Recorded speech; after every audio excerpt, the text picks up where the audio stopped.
માતાને કદાચ સત્યના માર્ગ ઉપર આવો, મારા રોમનું નામ લેવાનું ચાલુ કરો તો દુઃખ આવે ને તો તમારે એવું સમજી લેવાનું કે મારી માં છે ને મારા કર્મો જે થયેલા હોય ને એ જલ્દી મોકલી અને એ કર્મો નષ્ટ કરે છે. હવે જલ્દી મારો સુખના દાડા આવવાના છે. કેવું કે જલ્દી મારી માં છે ને દુઃખ વધાર નાખશે કે લે દીકરા ભોગવી લે, હેડ લે દીકરા ભોગવી લે, દીકરા ભોગવી લે, હેડ ફટાફટ તારું ખાતું ખાલી કરું છું. પણ દીકરા સમજે નહીં આ બધી વાતો.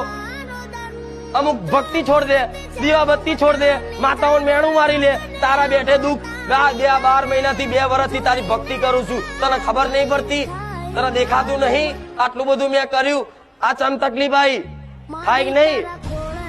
તો હોશિયાર દીકરો હોય ને જે માનો વાલો એના માં હાથ ફેરીને આવું સમજાવો કે દીકરા હે આ દુઃખ છે ને તારા કર્મોના, શાંતિ રાખ, જલ્દી આલું છું, બેઠી લે ફટાફટ.